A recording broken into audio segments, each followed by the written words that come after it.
saltwater and chlorine are like literally the worst things for hair health. Like if you want to damage your hair, if you want to ruin your color, go for a swim without a protectant on. From March to now in December, these guys have built a multi-million-dollar business. Run us through, how big has the business kind of grown? We started in our house. Now we've moved into a 3PL. So you're doing thousands of parcels a month? Yes. We're in hair salons, boutiques, surf shops. She started as a 24-year-old hairdresser from the Central Coast, left everything behind and moved overseas to work on billionaire super yachts. There, she saw a problem that no one had yet solved: damaged hair from the ocean. So she risked everything to create the solution. 2 years of testing, tens of thousands of dollars invested. Now, Coastal Girl is one of Australia's fastest growing hair care brands. This is Sarah Woodger. Personal brand is so important. So if you think, I'm brunette, I got dark hair, I'm safe, you're not. You just can't see it like you do. All right, guys, welcome back to another episode of Point 01. Today we have a very special guest, Sarah Woodger, on the show, and we're going to talk all things Coastal Girl. So let's get into this episode. All right, Sarah, welcome. All the way from Central Coast. You literally messaged me 2 hours ago and saying you left home. I was like, how can she leave home so early? I didn't realize you were literally from the coast, from the Central Coast. Sarah, for those who don't know, has a business called Coastal Girl. They've been around for about 9 months. She's been massively successful and rapidly massively successful in the business. And I want to talk all things about it today. It's exceptional. So welcome to the show, Sarah. Thank you. I'm so excited. I can't wait. I'm excited too. Well, for those who don't know you, talk to me a little bit about yourself. On our show, we love to explore all things with psychology, all things to do with, a founder's mindset and their struggles into getting where they are today. You've had a rapidly growing business from what you guys have told me. I'm kind of shocked at how fast it's grown. But tell me, who are you, Sarah? Like, what made you get to where you are today? Yes. So I'm Sarah. I am 24. I started out as a hairdresser. So I was working in everyday hair salon, and then I was also working in high-end hair salons. And then I got sick of that, and I was like, I need something more. So I moved overseas. I left everything behind. Wow. Moved to France to work on super yachts, and I was lucky enough to get a job as a personal hairdresser for a billionaire family and work on super yachts as a hairdresser. Okay, crazy. So, I want to dive into that. Okay, that would be very cool. Yeah. And then from then I noticed that everyone back at home was dealing with dry, brittle and colour faded hair after swimming, and there was no solution for them. But at the time I didn't think a whole heap of it. I just thought, geez, there needs to be a product to solve this issue. So then, when I moved overseas, when I was working for the billionaire family, they had the best of everything. Wow. So all the best hair care products, like literally anything you could think of, they had. I was doing his daughter's hair all the time, and they would always say to me, how can I fix my hair? It's always so damaged and brittle after swimming, and they had no solution for it. And I thought, wow, that's crazy, because us everyday people back at home had no solution for this major hair health issue. And then, the people overseas, these billionaires that had all the best hair care products, didn't even have a product to solve this issue. So I thought, I need to make one, and I need to make it now and come up with a solution for all these girls. That's incredible, because Australia, obviously, a lot of the girls here, their hair gets really rough, dry and coarse when they go swimming. Yes. Especially down at the beach. It's super common, right? Even for me as a guy, my hair's really short, It's hard, it's short, it's dark, right? And then even when I go swimming, if you go in the water for too long, the salt kind of I don't know what the salt actually does. Does it denature the proteins or something? But it makes your hair super rough and dry.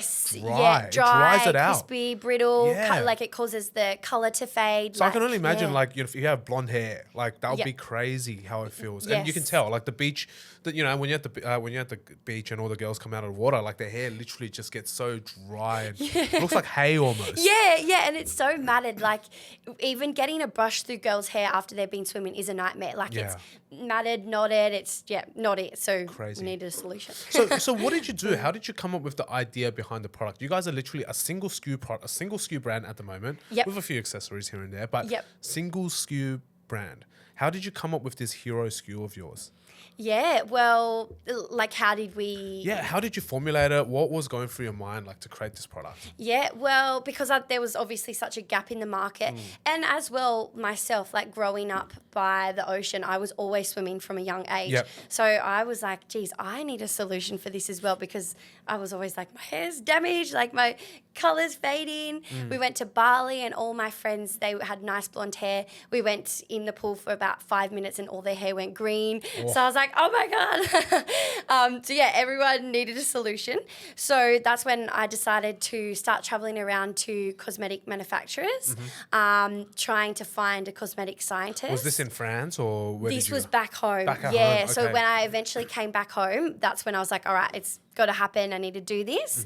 So yeah, we searched for so long to find a cosmetic scientist that was the right fit, because I didn't want it just made by just like some random lab. I wanted it to be incorporated with a cosmetic scientist plus me as a hairdresser, with all of my background knowledge in like hairdressing chemicals and different hair types and things like that. So yeah, it was just a fusion of both those, That's so incredible. together, and here we are. Wow, so you found yourself a cosmetic scientist Yep. who kind of formulated for you, and then you just played around with the stuff that you were used to Yes. in the hair salon space. Yes, 100%. And then And that's how we you created the combined it product. together.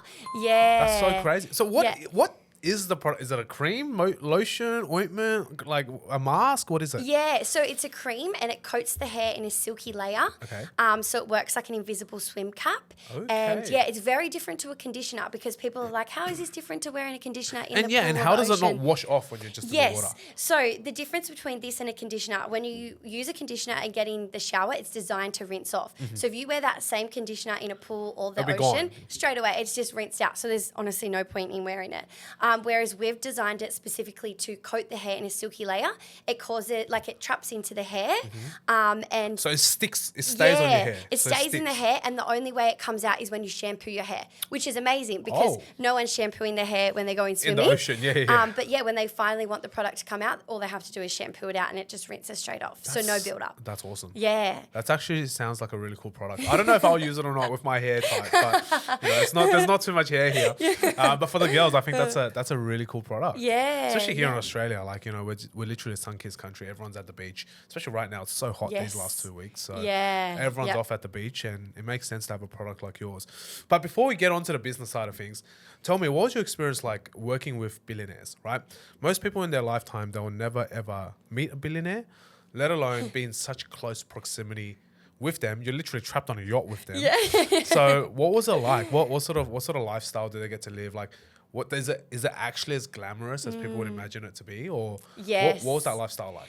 Oh my God, it is so glamorous for them, but for the workers, it's not glamorous at all. Really? I went into it thinking, yeah, like it'd be amazing. Like it was an amazing experience. Don't get me wrong, I'd do it again and again. But it wasn't glamorous for the crew. You work crazy, crazy hours on the Yep. super yacht. But yeah, they live the most amazing, luxurious lifestyle. Of course it's just they would. insane. Yeah. What's it like?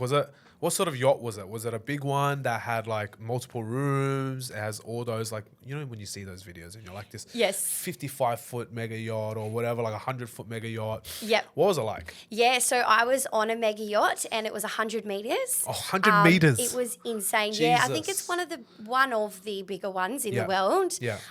So yeah, it's amazing. Like How many crew was on that? 38. 38. Yeah, so they have private chefs, private Wow. personal trainers, hairdressers, beauticians, anything you can think of, they're there. That's and they've got crazy. them. Yeah. That's crazy. So what do you guys do when they're just off having a swim? Like, do you guys just hang out? And No, I wish I could jump off and go for a swim. Yeah, what happens? We're like cleaning, you constantly working. So Yeah. I was in the hair salon a lot. Yeah. So they have a private hair salon Yes. on the mega yacht. Yes. Okay. I all was right. in the hair salon, and then when you're not doing hair, you're polishing the boat. Like the boat has to be like spotless at So you're all like a times. cleaner when you're off duty. Yes. Yeah. Oh my Yeah, gosh. and then you help with like service and things like that. So yeah, That's so. it's very that's- interesting. How did you even get that job? Well, Everyone asked me this question. I done the training in Australia, so there's an actual training, like Yeah. mega yacht hostess training or something. Yeah, so it's called an STCW, and you are trained in like fire fighting. You're trained in if like the boat goes under, like Okay. survival and things like that. I had no idea this thing even existed. Yeah. How crazy is that? And then so I done that, and I was like, cool, this is exciting. Like, can't wait to get overseas and do it. Is it kind of like an air hostess but for yachts? I would say so. Yeah, I would say so. So what's that, sea hostess? Yeah, I don't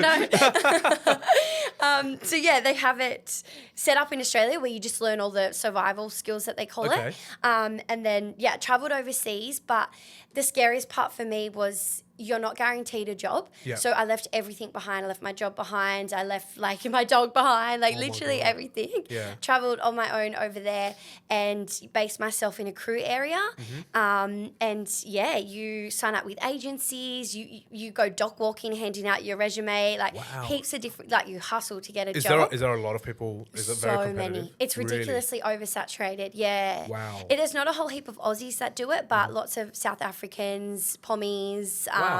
Americans. Yeah, very oversaturated because it pays really well. So Fair people enough. are like, I want to get on there. Fair enough. Fair Yeah, enough. Fair enough. yeah. Fair enough. That's such a fascinating life. Yeah, it's You, crazy. you don't think that many people are gonna be like, yeah, I'm gonna go work on a mega yacht, Yeah.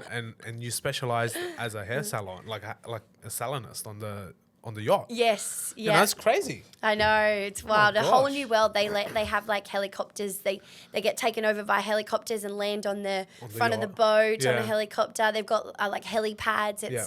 everything you can think of. They have in the Yeah. most like amazing way. And did you go anywhere with them, or did they kind of just stay around France the whole time? Yeah, so we moved around. So in France, the Greek islands, Italy, like it moved around all the time. Really? That like the owner of the boat would be like, hey, I want to wake up in, I don't know, this Greek island, and then we'd travel there overnight, and he would wake up there and have his breakfasts in this crazy nice view. Oh my gosh. Yeah.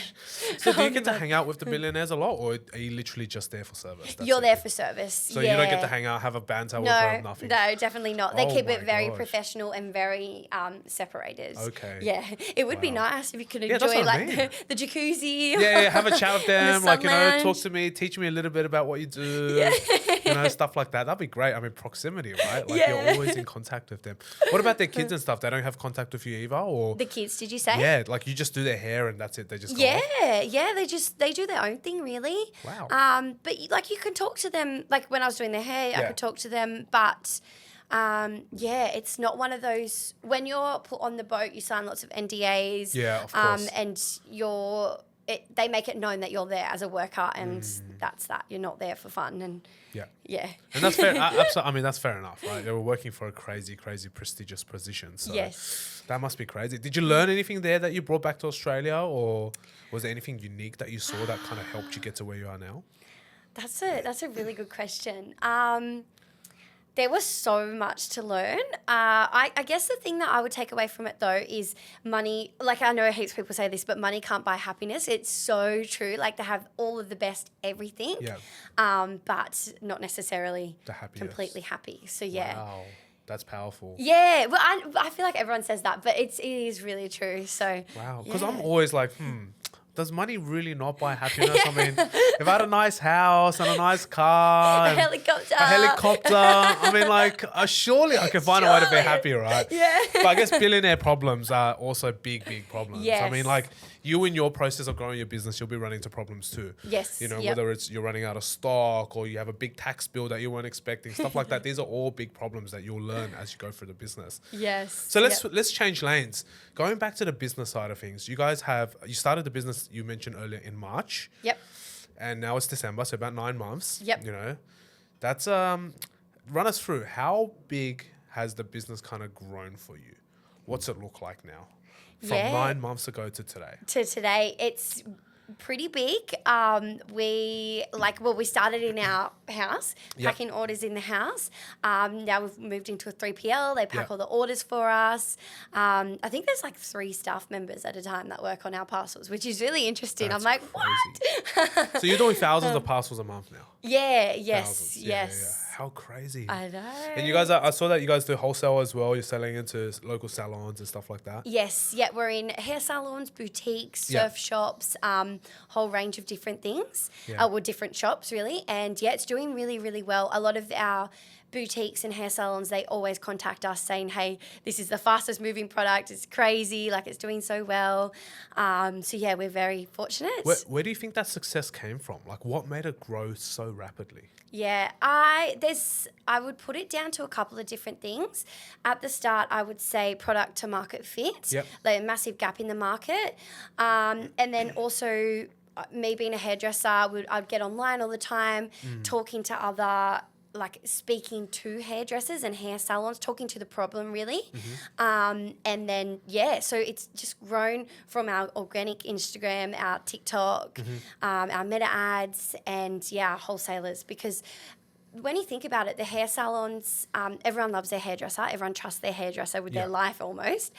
So when their hairdresser's saying, hey, this is amazing, I use this, you should try it out. It will protect your colour in summer or all year round really.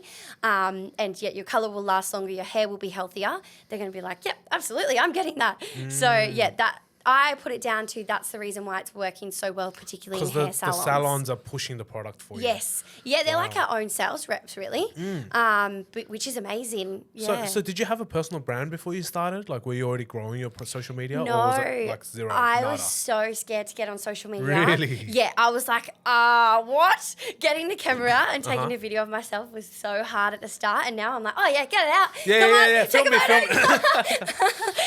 it. So, yeah, we didn't have a personal brand starting off, but I knew that if I wanted to grow this business, like not only the products but the brand itself, I knew I had to get on camera. I knew we had to make a personal brand. Yeah.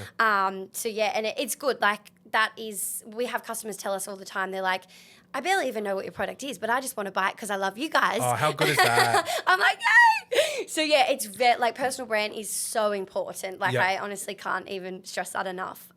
So yeah, I would put our level of growth down to definitely aspects of the personal brand for sure. And how'd you get your like first wholesale orders? Did they literally just come knocking on the door, or did you go out and actually do a bit of sales yourself? How did that happen? Well, we were very lucky. A lot of our wholesalers contacted us. How cool. Because they were hairdressers themselves. They related to me being a hairdresser. And then also on social media, I pushed my hairdressing story. Yep. So a lot of these hair salons were just relating to it straight away. And they're like, cool, I love this. Like, I want to try some for myself. And then I'm going to put in a wholesale order. And it came really organically, which is really nice and so lucky. That's so good. Yeah. All right. Well, then business side of things, you didn't have any business experience prior to starting this 9 months ago. No. What was that journey like for you? Because you've grown so fast. There's a lot for you to actually take into account. Not many businesses will do $1 million a year in their first year, right? Yep. Only very fair few do. We had the same problem ourselves. Like we got to $1 million very quickly too. And then we found ourselves to be struggling, or not struggling, but really learning super fast. Yes. So what was that journey like for you? I mean, you guys have grown so rapidly. What was the journey like? Yeah, it was crazy. Well, I was working in a hair salon as a hairdresser. Yeah. And it was just like thrown in the deep end, really, straight into business. In saying that, I've always dreamed of having a business. I'm like, one day I'm going to own something. I'm going to build it really big. Like, I'm super passionate about business and I'm very like goal driven. So I'm almost like forced to make it work, sink or swim, and do everything I can to keep it afloat and go as crazy and hard as we possibly can. I love that. But yeah, crazy transition going from, normal work into running your own business. And it's a lot of sleepless nights, a lot of crazy 16-hour days almost every day, going to bed at ridiculous times. Lots of hard work, but definitely worth it, and I wouldn't change it for the world. Absolutely. Yeah. How long did it take for you to like come up with the formula for your product? 2 years. 2 years? Yes. Yeah. So you're saying you launched in March this year, but you started working on designing this product 2 years before. 2 years ago. So like 2023 almost, 2024. Yeah.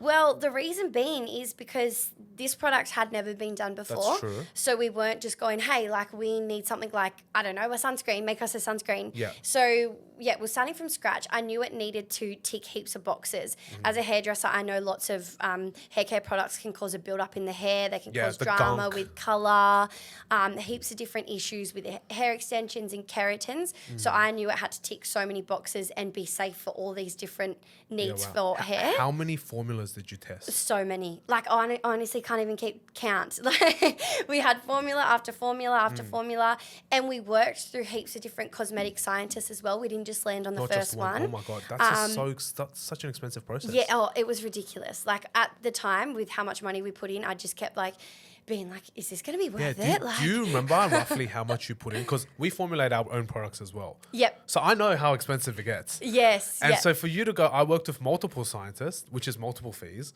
but then also at the same time, multiple samples from probably multiple scientists. Yes. It just multiplies. It does, quite and rapidly. it doesn't stop. We ended up putting around $100,000. Wow. Just for R&D. Yeah, That's at the fucking beginning. nuts. Yeah. To not even know if it will know. work or not.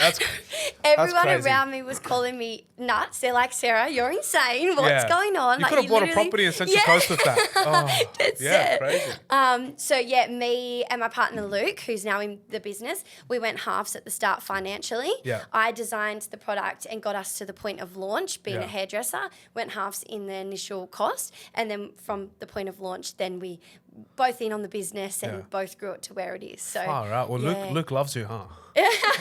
I'm very lucky. I'm You very lucky. are, absolutely. For your partner to go, hey, babe, here's 50 G's. Go on. Literally. You go do some R&D. I don't know what the fuck you're doing, but go on, you go do that. There is not many men that would sit there and like have He's a full keeper. trust He's and a do keeper, huh? that. He's a keeper, Luke. 100%. Yeah. Far out. That's incredible. You know, it's so hard, and a lot of people won't go and just be like, babe, what? You're gonna put 100K into designing this cream for hair? Like, I don't get it, but sure, here's He's half like, my life okay. savings. And at the time, he didn't really understand. I'm like, there's this really need for this product. Like, it does this, this, and this. And he's like, yeah. Like, because he's a man, in he his doesn't head, it's just understand. like, I don't know what she's saying. I don't want to die, so just say yes.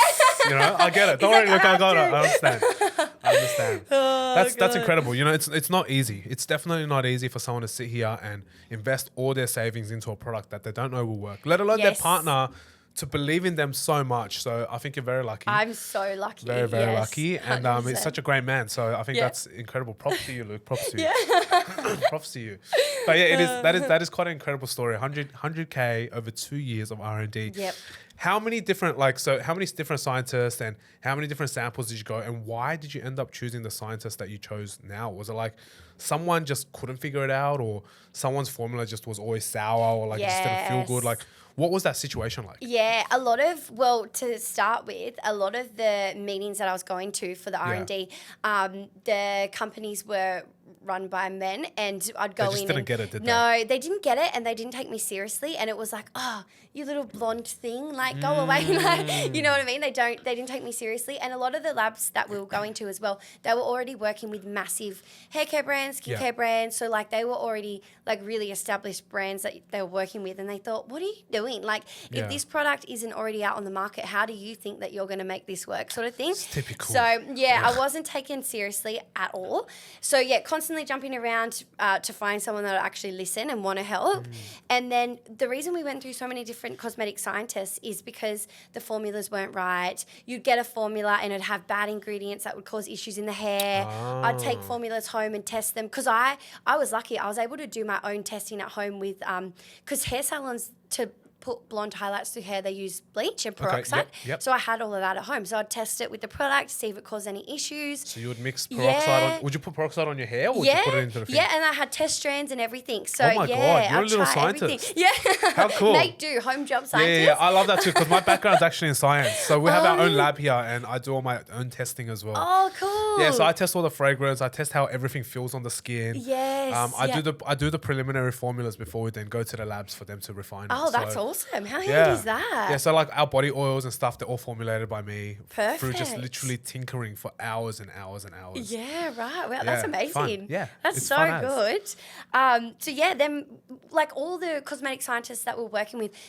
all their different formulas were causing issues. They weren't working right. I put it on my hair and it'd rinse off. Like too many dramas. Are these Sydney-based scientists or up in the coast? Yeah, we went everywhere. Sydney, Central Coast, Newcastle. We're my moving gosh. around. We ended up talking to a lab in Queensland at one point. Like Wow. heaps of different places that we went to. Yep. And at the time when we were blowing so much money on it, and like I was blowing more money on it than I was probably earning a year. Yeah, it must be So it was all so just scary. savings. Yeah, it must be so scary. Yeah. Like we've done formulations where we never ended up running with the formula, and we're like 9 renditions deep, and it's cost us already like 25, 30 grand. And we're like, It's no, we're terrifying. just gonna sack it because it's just when are we gonna find this formula? Yeah. You know, and it's hard. So going through your So process is crazy. Like we've gone through maybe 3 labs here in Sydney. Yep. So for you to go through multiple cities, I can empathize. Like I feel it. It is scary as.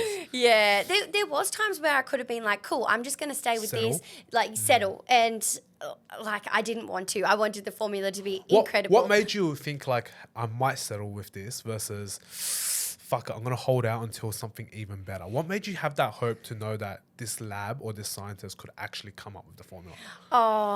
That's hard. It is hard. Trusting my gut, really. Yeah. So just thinking like, I don't want to go all in on this business and the formula not be amazing. So as hard as it was to keep throwing money down the drain at the time, which it felt like, we just kept going to more meetings and stuck it out. And I'm glad I did. Yeah, absolutely. And now you have a crazy formula that obviously works. Yes. And the business has grown. Run me through like what's the process in the growth of the business, right? To where it is today, we're not going to do any numbers or anything like that specifically, but run me through like from 0 to today, how fast has it grown? So for us, for example, I remember in our we hit our $1 million in our 9th month in business. Yep. And so for you guys, what was that like? You've grown obviously super rapid. Yeah. How fast has the business exploded? Oh, like ridiculously fast. I remember, in saying that, our launch night was really good. Yep. We hyped it up on social media. We've done heaps of founder content, so that drew a lot of the sales on launch night. Yep. And then after launch night, it died down for, I don't know, a couple of weeks. Yep. And then from then I was like, cool, I need to speak to hair salons. I need to get this in hair salons. It's getting on the camera heaps. And then that started to grow the hair salons. And the good thing about wholesale, why that has also grown really fast, is if this hair salon sees this hair salon using it or selling it, they're like, well, what's that? I want to get that. And they all start to copy each other. Yep. And then, the boutiques are the same. So we had really fast growth with wholesale and then also really fast That's growth because you're with reaching online. out, you're calling people yourself? Oh, or no, just you're making going to videos about really? like That me was being it? a hairdresser and relating to them. Oh my gosh. And in saying that, like I can't think, like I've been in I was in the hairdressing industry for 7 years. I can't think of a hair care brand made by a female with a hairdresser background. They're all big corporates. Yep. And there's not really any, hair care brand with a female led that is a hairdresser that's talking to the problem and creating a solution for everyone. Well, that's incredible. So I'd say that the reason why we had such fast growth is because of pushing the founder led content and sorry, I'm talking in circles. Oh my God, cut that out. No, that's awesome. That's awesome. That's fantastic. So with your sort of wholesale side of things, how much do you sell to them at a time? Do they have big orders, or are you taking anyone and everyone? And how do you structure it? It's usually about 50 units at a time. Oh wow. Yeah. That's quite impressive. I didn't know hair salons would get 50 units at a time. Yeah, and then especially at the moment, they're selling really, really fast. So they're coming back and getting more, and it's crazy. I was not Big expecting orders. that at all. Yeah. 50 units at a time is not some bad of the at hair all. salons are very impressive. Like a lot of people underestimate hairdressers and hair salons, thinking, they just talk all day and brush hair. But some of them are doing incredible numbers, and they're just amazing. I wouldn't be surprised. Hair is so expensive. Yes. Anytime a girl does her hair, it is like hundreds of dollars. Yeah. And I'm like, what? I'll go to a barber for a $30 haircut. And I'm like, bro, he's overcharging me for 20 minutes. And then the girls go in for like half a day and it's $900 or something. And I'm like, what? Literally. It's actually crazy. Yeah. There's girls that spend a fortune on hair. Absolutely. It's insane. Absolutely. Yep. Wow. So the business has grown rapidly. What about from the e-com side of things? How are you guys going for e-com? E-com's doing well. How's it going? Yeah. Well, e-com's amazing as well. Are you asking how we grew e-com? Yeah. Yeah. So we scaled meta ads, pushed a lot of organic TikTok, organic Instagram.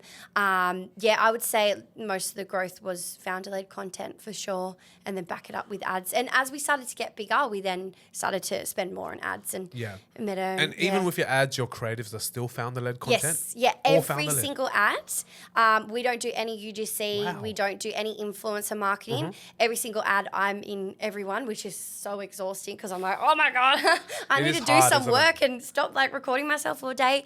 But that's another thing. We were speaking to a couple of other brands that are doing quite well, and they were looking at our ad account and things like that. And I think the reason why a lot of people are saying it's doing so well, it's one consistent face across everything. So we're super recognizable because I'm in the same thing, pretty much doing the same thing, different backgrounds, showing how it works, before, afters. Same scripts or? Yeah, pretty similar scripts, Yep. just like worded a little bit differently. And our ads that do the best are the ones that I'm sitting down and go, I'm a hairdresser that created this invisible swim cap, simple. And they do so well. Oh my God. Yeah. Invisible Crazy. swim cap. I love that. I Yes. think that's such a great term, and it makes it so easy for people to visualize what's happening. Yes. And that's exactly what it does, right? It coats your whole hair. And do you put on your roots or do you put on the ends? Where do you Mids put? to ends. Yeah. Mids to So ends. it's a saltwater and chlorine hair protectant. So Okay. it protects when you're in the ocean and the pool. Yep. But yeah, the best way to describe it is an invisible swim cap because it protects the hair just like a swim cap would. Yeah, that's so cool. Yeah. Because I remember I watched some of the videos on your page last night as well, and I was seeing how the girls come out of the water, and it looks almost as if they have like a hair mask on or something. Yeah, It's like so silky and shiny. Yes. Is it because the mask is interacting with the salt water, or how does that work to produce that sort of shimmer and sheen? Yeah. To stop it from, the hair going all frizzy and hair-like? Well, saltwater and chlorine are like literally the worst things for hair health. Like if you want to damage your hair, if you want to ruin your color, go for a swim without a protectant on. Yep. So the way, like when you usually go swimming without a protectant in your hair, their hair looks really rough and frizzy because there's nothing coating it and protecting it from the damaging effects.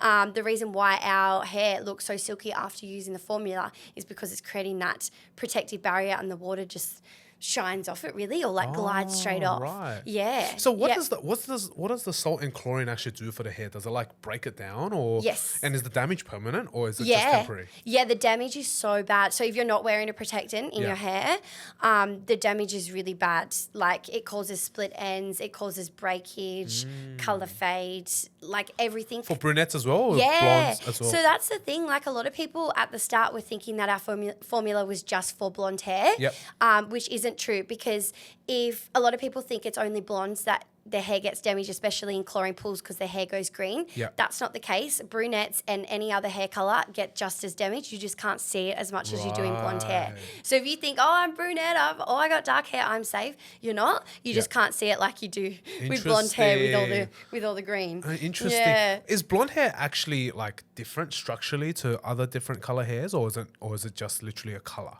So if you dye your hair blonde, it's definitely different. It's more porous because it's coated in bleach. Like to get my natural color, which is quite dark, to get that to be really dark, like really light, you have to apply bleach and peroxide. It has to sit on for about 45 minutes, and it causes a lot of damage. So that opens up the hair, like not hair follicles, but the hair, like the cuticles. Yes.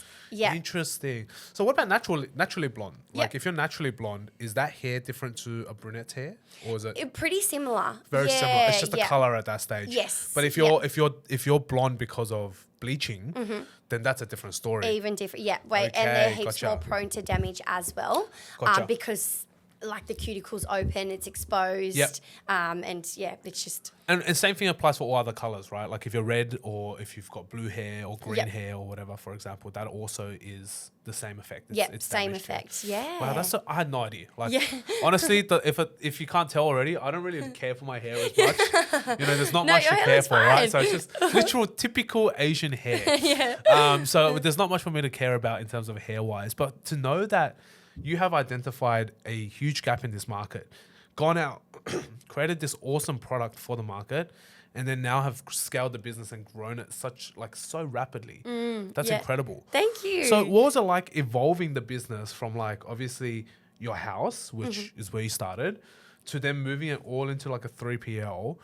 Your order volume when you first started working with the manufacturer for your product, wouldn't have been massive in the beginning.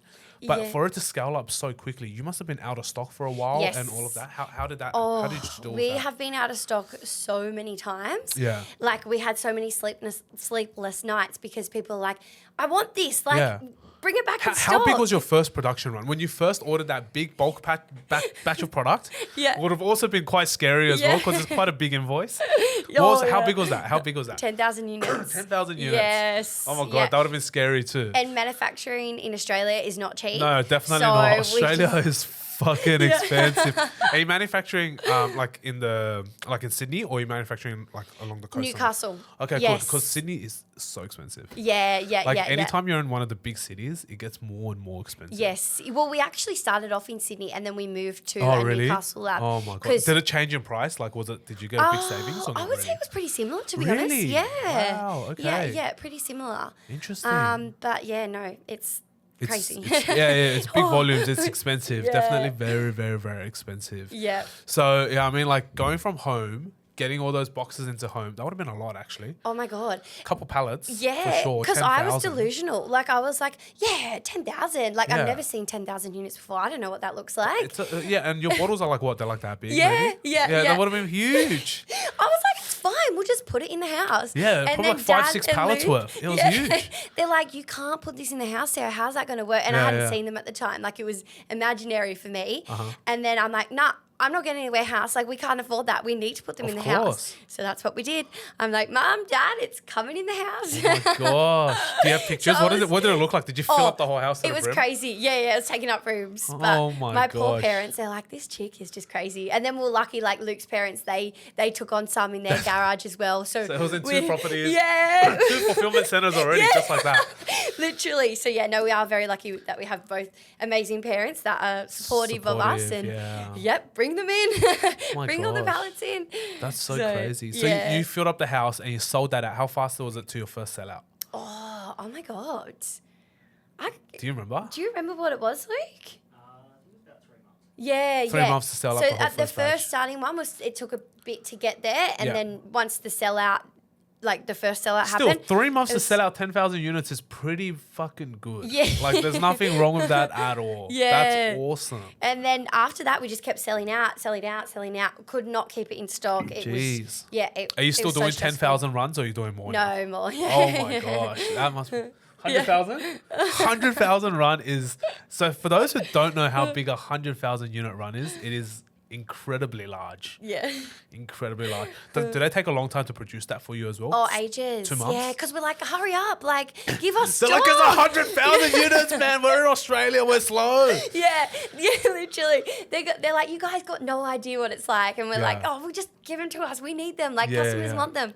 But yeah, we're filling up big trucks now, which is just why Which is crazy. yeah, it doesn't make sense Would in you my would you head. say the majority of your orders would come from wholesale or more so from retail, like online? A bit of both. Bit of yeah, both. pretty even. Yeah. Really? Yeah. Pretty even. That's yeah. impressive. Yeah. That's very, very, very impressive. So that's a big transition. Going from 10,000 units at home to 100,000 units into a 3PL is a big move. Yes. Where did you guys learn all of this? Like, what was your process of thinking? What was your process of like trying to discover these steps in business for you to grow?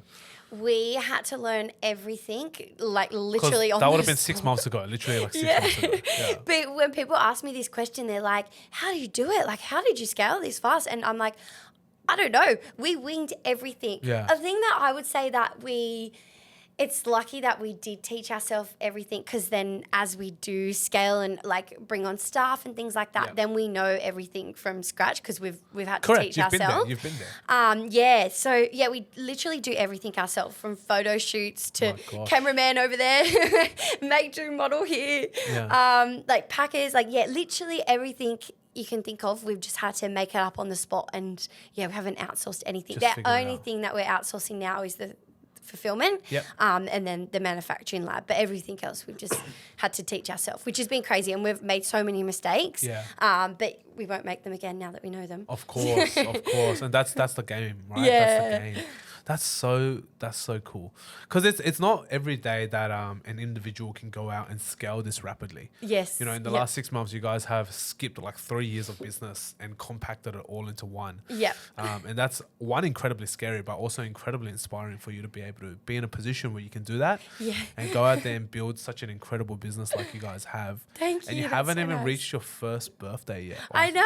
I'm like, oh my God, what's it going to be like on our first year? I know. Are we going to like take time to celebrate? Probably not. Yeah, Because we're probably always not. like, okay, what's next? Like Yeah. next. And how's your work life schedule like now? How do you guys work? Like, are you working 16, 17 hour days? Pretty What's it look like? much, yeah. Like my friend said to me the other day, they're like, do we have a problem? I'm like, what do you mean? They're like, we don't see you. Like, are you like angry Do you at us? hate us now? Yeah, I'm like, no. Yeah. I promise you, I don't see anyone. I don't do anything fun Only thing ever. I see is my laptop, and that's it. Yeah, literally. So we don't have a life, but I feel like that's kind of the sacrifice we've chosen to make. So yeah, it's I mean, it's paying off. yeah. So Yeah. it's bloody worth it. That's for sure. Yeah. Okay, now I'm going to switch it, right? Business is one thing, but you're building this business with your boyfriend, Yeah. right? And that's sometimes very, very challenging. Have you guys found that to stress your relationship? How has it been for your relationship building a business together? It's like it's good and bad. Yeah. The only reason it's bad is because we're in each other's pockets all the time. Yeah. So we're like, oh my God, like he's like, I'm sick of you. You're Yeah. so annoying. But then it's great because it's brought us closer together because we have like goals together and Yeah. we're like so hungry for success together. So yeah, I like it. I wouldn't change it. I'm love really it. happy. Yeah. Yeah, because it's incredibly difficult for a lot of people. You know, Yes. building a business with your partner is not easy. Yeah. Definitely not easy, especially when shit hits the fan. It ain't easy. No. It definitely ain't easy. So, you know, props to you guys for making it work. And I think a lot of people out there, you know, the common saying that we have is don't do business with friends or family. Yeah. So, but the thing is, a lot of people we've had on this show, they do business with their friends or family. Yeah. And yeah. it's done incredibly well. You know, Yes. just a couple episodes ago, we had two brothers. Oh. And then we had a couple of other best friends as Yep. well doing business together, all doing very, very well. You know, all crushing their first $1 million month last month, all doing big things. Wow. You know, and it's this is the thing that I want a lot of people to think about is you don't have to always listen to what society tells you, right? Because society tells you to go get that job, to go work, to do whatever. They tell you don't work with your friends, don't work with your family. But I think at the end of the day, if you're switched on, you've got systems in place, you guys understand each other, you guys are a good match Yep. energetically as well, and even technically. Yes. You know, you Yep. might be the loud, bubbly, energetic one on camera, and then Luke might just want to stay at home and just look at the numbers all day and make sure everything works. That's it. That's pretty much it. And exactly, That's there exactly you go. And it, if that's how it is, then that's great. But if you both want to be on camera, you know, and it might not work as well. So Yes. who knows? Who Yeah, knows? we are very lucky. And to go back to the scaling thing, I think we've scaled so well because I do one side of the business, which is the marketing and the creative, and then he does the operations. So it works so well. And I never step into his role and he never steps into my role. So we just going for it together, don't question each other, and work on two separate parts of the business. And it just works so well for us. love that. Yeah. That's awesome. That's so awesome. Yeah, because it's not easy. Scaling so fast is like very, very difficult. But so then what's next? You guys have grown a single SKU brand extremely quickly. Yep. Are you trying to expand into other SKUs? Yes, yeah, we're doing that. So we've launched like a beach bag, Yep. and that took off incredibly well. It's a beautiful bag, but I think it's done really well because of the name, the Coastal Girl name. We've built such a strong brand now. It's a very Aussie brand. Like Coastal Yeah, Girl. super Aussie. All of our marketing's really Aussie. Yep. Like everything is very branded now. So now we're just expanding the range. We have a couple of products that we want to launch next year in hair care again, like the same similar thing, not revolved around the beach, like everyday hair care products. Yep. So yeah, we're just hoping to keep scaling and keep working on that Coastal Girl brand and I love that. go to the moon, hopefully. I love that. It's beautiful. Are you planning on exiting the business in the future, or do you want to keep growing? What's it going to look like? Yeah, it's hard to say. The reason why I would exit the brand or the business is because it's a lot of pressure all the time, constantly thinking about it. Like my mind never switches off which is really exhausting at times, and you would understand that as well. Absolutely, Like you're just absolutely. constantly on. It does chip you away. It like, does, over time. yeah. Like you guys are in first year. Wait till you're at year 5, 6, 7. You know? Yeah, so it's very, very exhausting. So it would be nice potentially to exit one day purely to get my life back and course. I don't know, be able to think about Reap something. the other than- rewards of the sacrifice. Maybe see your friends again, you know? Yeah, maybe that would be nice. Yeah, absolutely. Absolutely. Do you have like a Yeah. timeline, a goal? Do you have a target for the business you want to hit? Like, do you want to get to 50 mil a year, or, you know, have you thought about that far, or are you just like day by day? so far? Yeah, I'm very goal driven and determined. Like Yeah. as a kid, I was like, I'm gonna make something so powerful one day. Like Yeah. I want to build something really strong and really big. So I have a lot of goals. I can't pinpoint what they are only because they change every day. Like I've hit my goals time and time and time and Oh time yeah, again. absolutely. I mean, where you guys are now, you've hit a lot of goals. Yeah. And the goals that I've hit, like they're some of them I just didn't even think existed because I've come from such a working class family and everything was so just how it was, like super normal. Like we didn't have all this spare money or all these like crazy business ideas. Like it was very just like a working class family. And then to see the goals that we've hit, I'm like, this is mind blowing. Like I'm like, pinch me every day. It doesn't even feel real, to be honest. Yeah. So yeah, to say that I can't pinpoint a goal because I'll get to it and go, all right, what's next? What's next? Which is kind of an issue because I'm never happy with where I am. Yeah. I'm always like, oh, well, what's the next thing? So yeah, I need to calm down sometimes and just be grateful for what I have and enjoy at some stage. I think so. Yeah, it happens. But when Yeah. but when business is moving, it's exciting. Yes. You know, and where it's business gets addictive. tough is when you're going on a down phase, Yeah, right? In the up phase, yeah. everything is great. Everything. I'll work 50 hours a day. Let's Yeah, do it. yeah. Where it's the down phase, you're like, shit. No, the business is collapsing. You know, that's the Yeah. hard part. So going back to your history, right? And with your family and all that sort of stuff, was anyone in either your family or Luke's family in business? Or No, not at all. Our families, I think Luke's family was quite scared at the start. Really? And considering too, like he was taking a big risk. Like we're not married or engaged, That's and they're right. like, "Oh God, is our son?" Do you doing love the that right girl thing?" that much, Yeah, do you Luke? really like her? Are you You sure? must really like her. She's a bit crazy. But yeah, no, they were a little bit nervous. Yeah. My dad was nervous as well. Like he's a worrywart. Yeah. My mum was like, "Do it." Like she's crazy, so good she's for her. delusional like me. Yeah, so she's like, yeah, "Go yeah. away, Well, I can go." see where it comes from now then. Yeah. But they didn't take many risks. They just played it safe. Were in they always just working their working lives? class? Yeah, nice. yeah. Which is great. Like if it wasn't for my parents, I wouldn't be where I am today. Like they've put me in such a amazing position to be able to, you know, start my own business and like give me that opportunity to be able to, you know, like put my money into a business rather than put my money into rent, let's say. So yeah, super lucky for that. But yeah, I'm keen to change it and keen to change my kids' minds. And I love that. Yeah, That's very good. Yeah. Very, very good. So yeah, I mean, it's always incredibly refreshing to hear how parents are always in your corner, you know, supporting Yes. you and helping you get to where you want to be. Yep. Maybe not necessarily financially. Yeah, But yep. you know, they might help you mentally, or they 100%. encourage you, or they support you. Yep. And that only helps us be better parents for ourselves in the future, for our kids. Yeah, right? yeah. So that'll be really exciting for you. Yeah, I didn't realize how important it was. Like as I get older, I realized, but how important your upbringing in your childhood absolutely. is to like, you know, form the way you are now. Because when there was someone that said to me the other day, she's like, Sarah, you're so like bubbly and happy and da-da-da. She was like, that means you had good parents. And I was like, true. Like, she's like, you wouldn't be able to get to where you are without good parents and them supporting you. And I was like, that is so true. So grateful. And That's so- like, and same for Luke, like he Yeah. has the most amazing parents. So yeah, we're both very lucky. How would you describe your upbringing then? Like, what did that look like, you know, for you when you were growing up? Yeah. So Mum is a wog, so she's very tight with her money. Okay, So yeah, fair she was always teaching What type me. of wog? Was she Italian? No, she is Polish. Oh, Polish. Yeah, Okay. yeah. So, and also my grandma is like very woke, so it's Very, been like very. passed down. It's just with the old school wogs are super tight because Yeah. they suffered a lot. Back in Yeah, the day. they did. Yeah, so it only makes sense. But I was really fortunate. Like at the time, I think Mum has guilt these days, And I'm like, don't have guilt. Like, I think it was a blessing. She has a lot of guilt because when we were younger, she would always be like, oh, do you really need that? Like, and I remember all the time, we make jokes about it now.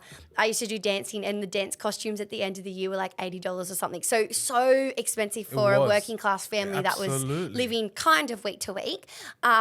So yeah, Mum would always be like pissed off about how expensive my dance costumes were, and she'd be like, oh, I'm not happy about it, and make it known. So for me at a young age, I was always taught the importance of money. Money was not, we'd never chucked around money because they didn't have money to chuck around. It was valued a lot. So I was always taught how important it is to respect money and not chuck it around, be careful with it, save it, put it into things that are important.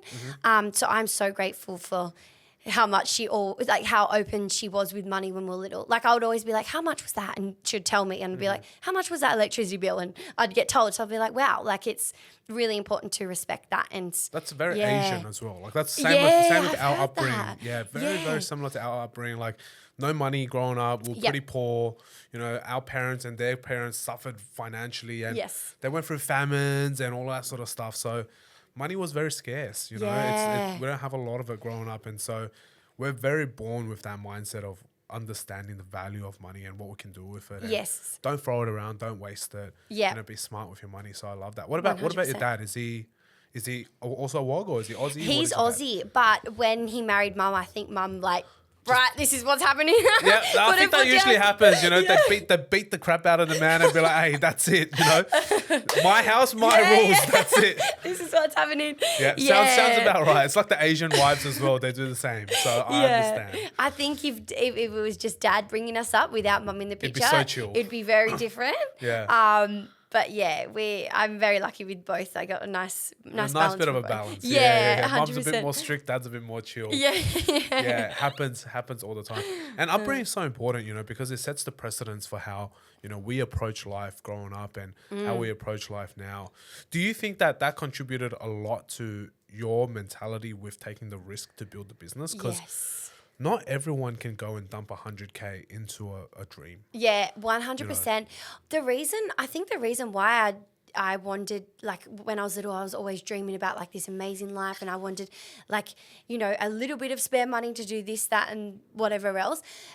I think the reason why I wanted to be so successful in business and had such big goals is because I saw how they lived with working class, and money was tight, and it was really hard to do things that they wanted to, and always like reading price tags and things like that. So yeah, being brought up like that made me want to be super successful and want a lot of it gave me a lot of drive to get to where we are today, because I was like, I don't want that life for me, even though it was amazing. Like, there was nothing wrong with my upbringing. I just personally didn't want it for myself. I wanted more, and I wanted to have freedom and not be told what to do or how many hours I have to work at a normal job, or, no, you can't have this day off because of, you know, you need to feed the family. So I wanted the freedom and doing my best to get there. Yeah. I love that. How have you changed anything since, like, obviously the success of the business is doing very well financially, right? Have you done anything for your parents since? Like, have you surprised them with something? Like, you know? Well, I keep saying this to Luke, because we haven't pulled any money out yet. We've keeping, like, every single dollar that we make in the business goes back into the business. Me and Luke were earning more money ourselves working for, like, the hair salon and, like, as a tradie. So we haven't taken any money out. We take the very small money out to pay ourselves to eat. For the bills, But I always say to Luke, I'm like, I can't wait for one day when we finally get to take money out. Like, we are going to put something amazing on for both of our parents and, do something nice, because as if we wouldn't. Like, that's our goal for sure. Absolutely. Yeah, can't wait. That's like one of the most beautiful moments is when you first start to get a little bit of money for yourself and you're able to give back to the people that support you. There's nothing more beautiful than that feeling. That's just, it's going to be amazing. I can't wait. Like, I'm honestly like, Yeah, that's good. So good. Well, Christmas is coming up, so Christmas bonus time. Yeah. Call the accountant. Hey, guys, can I pull out some money? And then that'll be good. Have you had any sort of big problems or challenges come across your way with how fast you've scaled? Yeah. Things like cash flow or taxes or anything like that? Like, yes. What sort of challenges have you faced? So many cash flow flow challenges. I had no idea how hard cash flow would be. I'm so lucky I've got Luke like helping me and doing this together, because if it wasn't for Luke, I would be screwed with cash flow, because got no idea when it comes to that. I always thought, oh yeah, easy. I can manage money. That's going to be a breeze. If I sell stuff, I can spend stuff. And then you're like, why doesn't it match? Yeah, why doesn't it not match? So we've had so many loans on our Amex card. Thank God for Amex. And then, we're just like freaking out to pay it back as fast as we can all the time. Cash flow is a massive, massive problem. Keeping in stock's a massive problem. Forecasting stock is a massive problem. Forecasting is so hard because you're growing so quickly. Hard, yeah. You don't know your sell-through rate. You don't know how many units you sell per day. Yeah. There is no estimate, because one second you're selling 3,000 units, the next second you sold 10,000 this month. And then the next month might drop back to 5. It's like, it's so hard. I don't know. Yeah, 100%. And because we took such a big risk financially, put our life savings, both of us, into the business at the start. When we started to, like when we launched, I'm like, I don't want to take any more risk. Like, I don't want to order this stock until I know that this is fully sold. I can even sell this stock. So I was my worst enemy with that, because I'm like, I don't want to buy any more yet. Like, let's sell it first. And Luke's like, no, we need to order. So I was causing a bit of issues there, because I was just freaking out a little bit. And that's fair enough. I mean, like 100,000 order is a fucking ginormous order. Crazy. That's a huge order. Yeah. And very scary too. And a lot of debt as well, because we didn't have that money. Of course. So we're like drawing out That's hundreds of thousands of dollars. Yeah. And then I'm like to mum and dad, I'm like, well, how much we don't pay this Amex? You're They're fucked. like, yeah. I'm like, oh my God. Yeah, literally. Yeah, because the Especially on Amex interest is scary as a charge card. It's so scary. Yeah. They're like, oh, we can withdraw on our loan if you need to. Yeah. And I'm like, I don't want to put that pressure on you guys. Like, it's my risk. I need to back it up. And business risk moves very quickly too. Yeah. Like, it'd be so unfair for our parents if they helped us with their home loan or their mortgage. Yes. And they refinanced that for us. Yeah. And then all of a sudden the business goes bust and we just wasted their entire life. I would never do that ever. I was like, never taking that. You just don't know, because a house is slow and steady and stable, but in business, it can all change overnight. Yeah. What happens if the batch that you produce has an issue in it? Yes. And then, what are you gonna do? 100%. Yeah. So I was like, no, we've never taken any financial help off anyone, just Amex, thank God. But yeah, just making sure we pay that back as soon as we can. So even to this day, every single dollar is going straight back out. Yeah. Because we're just trying to grow and put it all back in. And it makes sense. Yeah. Absolutely. You guys pumping the ads and Yep. I think the scariest thing is actually buying inventory. Yeah. There's spending on ads is whatever, because if the money goes out and it comes back in, then I'll keep spending. Yes. But when you spend on inventory, it's like, is this actually going to go out? Is it going to move? Yeah. Is it going to sit here? Am I going to chuck it into a warehouse and pay $15 a pallet per month per year? That's horrible. I hate paying for that. Storage fees and then admin fees and then inbound fees but that's 3PL, I guess.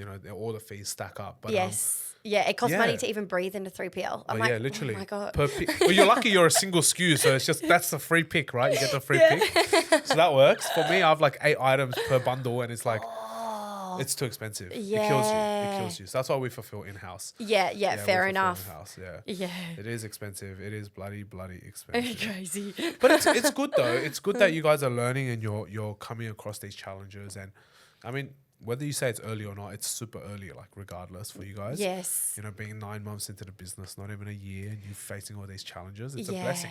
It is. It really helps you get into the right position for when you want to grow and scale and get even bigger with that. So. Yeah, and our mindset has completely changed. Like, we do not at all think the same as what we used to. Like, it's completely flipped. And your perspective on life in general changes so much when you get into business. Yeah, it's wild. Well, problems that we used to think were problems, nowadays in business, you just look at it and go, oh, whatever, that's nothing. Yeah. Because I've got like a $400,000 tax bill to pay off. Or like I've got my inventory that I need to pay. It's a couple $100,000 and my 30% deposit is due next week. Like, stuff like that. Different problems at different levels. Yes, 100%. Different levels. That's cool. So what do you think is next in terms of like the growth side of things for the business? What's your target for 2026? Where do you want to get to? Yeah, we want to grow, obviously. Yep. We want to expand into different markets. At the moment, we are talking to just one market, so it will be nice to, move around and expand the range. Like, we're constantly having people tell us, like, more product, more product. So, yeah, expanding the range, bringing out more innovative stuff. The thing about Coastal Girl as well, which I think is amazing for our marketing, is we aren't doing regular products. So we're not going to bring out just a basic shampoo or a basic conditioner or anything like that. Every product that I'm doing from now on is a gap in the market. So as a hairdresser, I notice so many gaps in the market for different little things in little niches in the hair care world. So we're going to tap into every problem and create a solution for I love that. all of these issues, which is nice because I hate copycats. Like, it's the worst thing ever. So I don't want to be a copycat brand that does like anyone else on the market. So everything that we bring out is going to be completely unique, never been done before, and solve a massive problem. So I love that. That's really cool. So you don't want to really dive into the space of innovating what already exists. You want to create something completely fresh. And that's new what we're yourself. doing. And with the new product that we're currently formulating, that's why it's taking us so long as well. Of course. Because we're having to start from scratch again. It's amazing that we have a cosmetic scientist now, so we're not having to jump around different ones. But yeah, innovating from the very get-go. I can't bring a product and be like, here, can we make it like this? It's from the scratch. I'm making up absolutely everything about it. So yeah, I am lucky as well. Being a hairdresser, I know what are the main concerns in the hair care world from all the girls that I've spoken to over the years. And it's great too because I can test it out with colour and extensions and everything in terms of the hair care industry. So are you dealing with, when you were in salon, were you dealing with more Caucasian type hair, or are you dealing with more Asian hair? Or everything. Yeah, like a range of different things. Do you find, and this is an interesting one, do you find that there's a big difference between the different hair types at all? There is. For hair color, like when you're coloring the hair. Yep. So like Asian hair as opposed to Caucasian hair is so different when you're coloring it. Yep. But when it comes to shampoos, conditioners, regular Very products, similar. very similar. Gotcha. Yeah, which is great. Why is there a difference in the color side of things? Is it just how the hair is like? How it reacts, yeah. How it reacts? So like, let's say we're going to lighten your hair, like bleach your hair as opposed to mine. I'll go back to old 2000 style with, the blonde tips, you know? Yeah. What do they call them? Like frosty tips or something? Yeah, the frosted tips back in the early 2000s. So your hair type will be a lot more stubborn than mine. Okay. So it takes a lot more peroxide, a lot like heavier bleach. That makes more damage, doesn't it? Yes, that would make my heaps hair a more lot damage. weaker. Yeah, and your color will lift through different stages and it's more stubborn, so it will sit on like an orangey base, whereas mine will go to more of a yellowy base. Interesting. So that's only really the difference in terms of like different nationalities, different hair types. Yep. But when it comes to everyday products that you use on your hair, pretty similar across the border, which is great because we, like our pre-swim, it works on all hair types and all of our products moving forward, we like to be inclusive. So all of our products are going to be for all hair types, which is great. amazing. That's so great. I love how your brain works to come up with these ideas because it's so important, obviously, for a brand and a product to tackle product to market fit. Yep. And to really come up with these new innovative ideas. That's so impressive because Yeah. most of the time we innovate. Same thing with like when I design products, usually I like to innovate what's existing on the market. Yep. Rather than coming up with fresh. From fresh, yes. I realize for me, like the amount of time that it takes to come up with a fresh product compared to the amount of volume of product I can release into the market is it's a very, very big difference. Yes, Yeah, 100%. that's very, very It takes a long time going from the scratch. It absolutely does. How long have you been working on this new product for? A couple of months in from when we launched. Really? So, yeah, I don't know up to date now, but yeah, it's been a couple of months. By the time it's released, it'll be maybe close to a year. Wow. So, yeah. How long are your revision cycles? Are they about a month each? So every time you get a new formula or Yeah, about that. month? Yeah, a couple of weeks, about Yeah. a month. Depends what I want to change. The lab that we work with at the moment, they're like, oh my God, you are so annoying. Like you're constantly saying, no, change this, change that. But Yeah, I'm we like, found that as well with our lab techs and we're like, bro, we are your client. Yeah. Like you got to make us happy. We're not just going to settle because you can't be bothered doing another version. Yeah, You know what I mean? yeah. Like, far out, you're 100%. charging us like $2,000 per revision. Like don't be telling me that you're not happy. Yeah, we're paying you for this. Yeah, 100%. Absolutely. I know exactly how they respond because they're just like, oh, but come on, like this formula's pretty good already. I think we're like, Pretty good, not good enough. Yeah, Has to exactly. be perfect. Exactly. That's exciting. All right. Well, getting towards the end of the show today, I think you guys have done an exceptional job. You've created such a crazy, unique sort of product and brand. Absolutely blown up. And congratulations to both you and Luke for your success as well. Thank you. It's not easy nowadays to get to where you guys have gotten to. And I would say you're probably one of the fastest growing e-commerce brands in Australia at the moment. That's a very, very, very awesome title to have because everyone's trying to be successful. So you guys have done very well. So all props to you for taking the risk and the gamble. I think not many people have the balls or the courage to really go and take that gamble in life and really back themselves. And not only have you backed yourself, but your partner's backed you as well, which is so awesome. lucky. Yeah. Which is awesome. So I want to ask you this question. There's this one question that I always ask every guest. And for us on Point 01, I see life as like a game. You know, you go through different levels, you learn different things, you grow, you evolve, you get better. It's a game, right? And we're always playing this game. But if you were to look back, you know, going back 10, 15 years to young Sarah and you're looking at your life now, what do you think you've learned in your journey to success? And it's been a very rapid journey to success for you. Yep. Very, very successful from the numbers you've mentioned to me and very, very impressive. If there was a cheat code that you could potentially share with your younger self or whoever is listening on the podcast that might help them get to where you are today. Yep. To get there in half the time is usually the next part of the question. But you've done it in such a short amount of time already as it is. So let's just say if you were to do it and you were to start a lot earlier, what would that cheat code kind of be for you to allow you to kind of accelerate your growth and, you know, get to potentially where you are today or even bigger?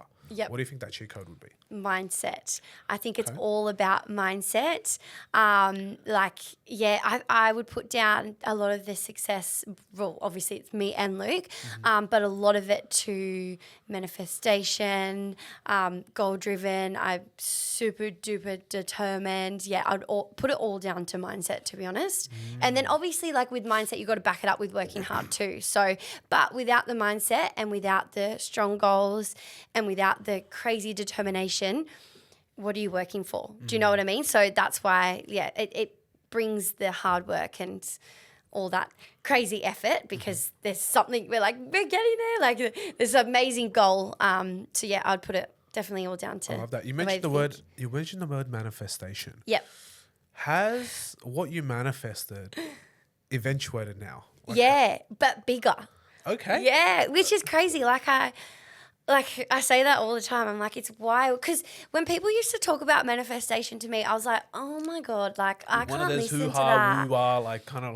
Just dream it and believe it. Yeah. And I'm like, this is just too much. Like, I can't. I used to just think, nah, you're crazy. But I didn't realize I was manifesting things in my life without realizing I was manifesting Interesting. them. Talk to me. What did that look like for you? What does that like subconscious manifestation look like? Yeah. So I even little as like really, really young, we had a family friend that was doing really well. And then not that my parents were doing bad, but like we were just very average, like sometimes below average when it comes to, you know, how our family was, in terms of like not happiness, but in terms of like financial success. Of course. And as a young kid, I always looked at this other family going, oh my God, like that would just be the ultimate dream. Like, how am I going to get there? Like, I need to like do everything I can to set my mind to reach these goals. So yeah, I would say the way it looked for me is I didn't realize I was manifesting at the time, but I always had crazy visions to do like all these different things. So yeah, I was thinking about it and constantly like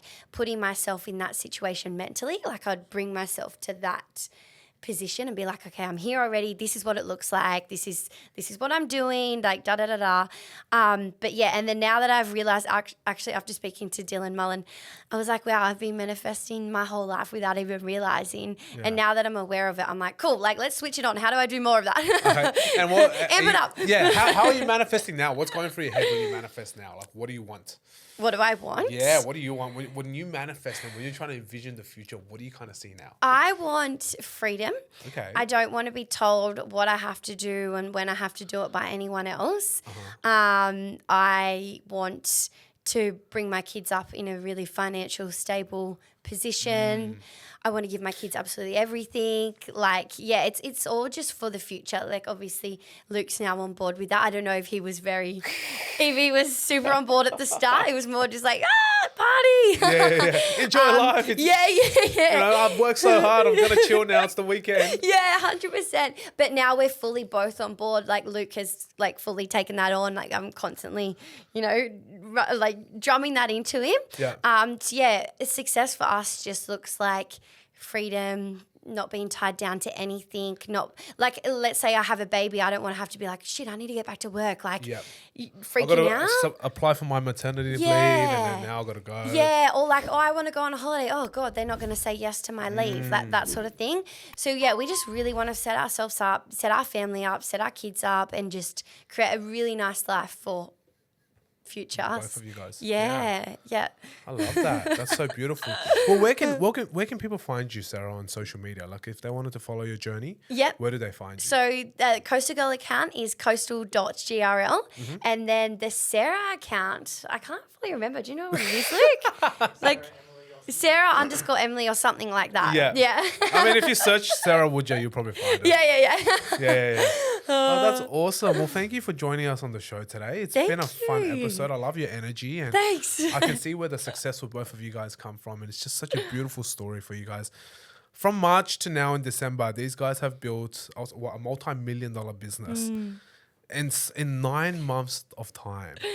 Not many people can sit here in 9 months and go, hey, I just put in a purchase order for 100,000 units. Okay, that is incredible for those who know social media. They know their numbers. 100,000 units is an incredibly huge milestone. Thank you. So, you know, you guys must be proud of yourselves. It's awesome. Another true blue Aussie success story. We love that. And it's good. You're doing the woke parents proud and, showing them what it's like to go out there and build these dreams. So thank you, Sarah, for coming on the show. I appreciate it. And I'm sure so much. A lot of people have loved your story as well. So, and if you guys want to get yourself some Coastal Girl, make sure you go onto the website. Did you say you made a code for the website as well? Yeah, there's a code called HOTGRL. So Hot Girl. Hot Girls. Hot girls love their Coastal Girl. All right, Hot Girl, use the code and go get yourself some Coastal Girl. Our whole branding is Hot Girl Summer. So we're like, Hot Girl this, Hot Girl that. I love it. So make sure you guys go check it out and enjoy another local Aussie brand. We love that. Success story. Thanks for coming onto the show. Thank you so much. You're all amazing. the way from Central Coast. Yeah. Like, she's from 2 hours away, guys. So enjoy the drive back home. I know. Enjoy the drive home. Thank you so much for coming on the show. Oh, thank you. Thank you. I hope you have enjoyed that episode of Point 01.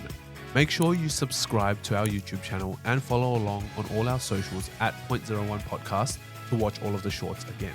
We release an episode every single week, and we hope you will join us as we continue to explore the minds of those who make up the 0.01%. Until next time, keep hustling. I'm your host, Alan Fu. I'll see you on the next episode.